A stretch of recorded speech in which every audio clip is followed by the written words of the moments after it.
Good morning, church body. Hope everyone is doing well today. It's Ryan here, and I'm going to be doing today's morning devotion. So today we are going to be in Luke chapter 9. We're going to be going over verses 37 and 41. It speaks of a boy being healed. We see this account also mentioned in both Matthew and Mark. And I want you to, as we're reading, think about how you would take this situation, how you would take this feedback from Jesus and implement it yourself. It's a great reminder that no matter how far we've come, no matter what we've gone through, there's always opportunity to grow and learn more. So far in chapter 9, uh, the chapter started with Jesus sending out the 12 disciples. And they went and cast out demons, they did healings, they did all of these different things.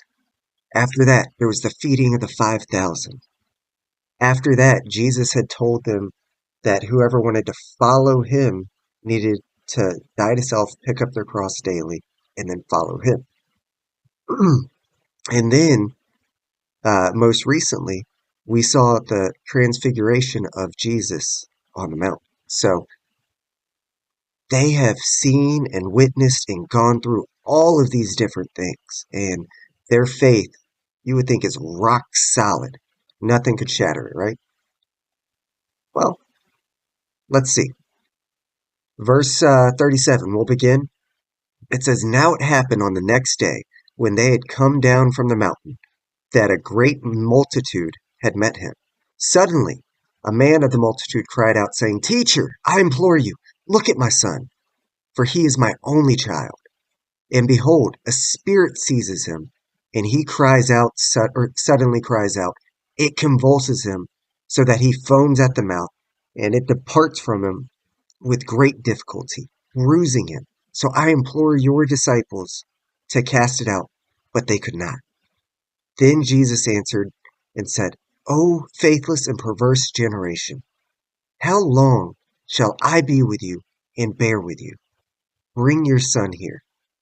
And as he was still coming, the demon threw him down and convulsed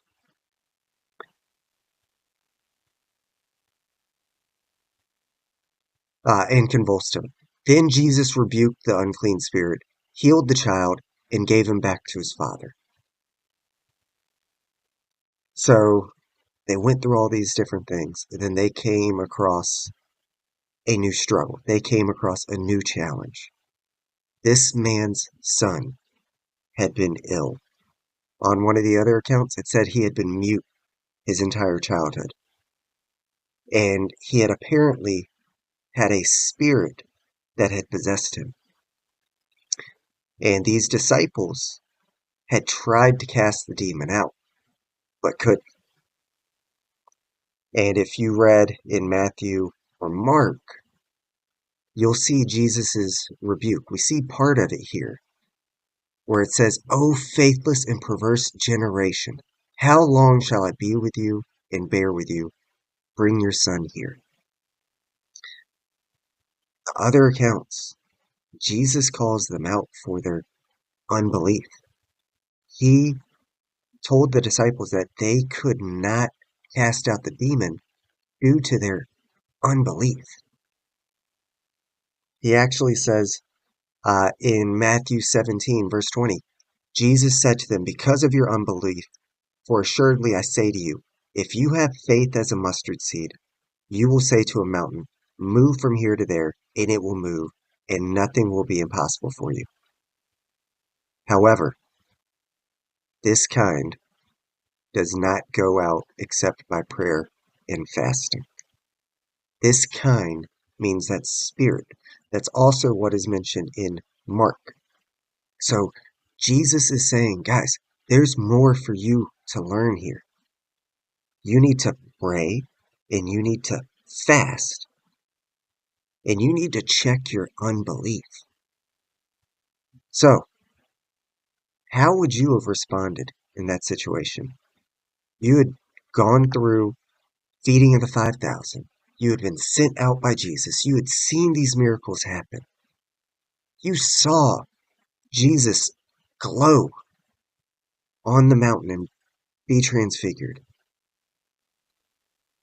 And then you come across this. How would you take this feedback? In my gut, in my flesh, I'd have a hard time saying it.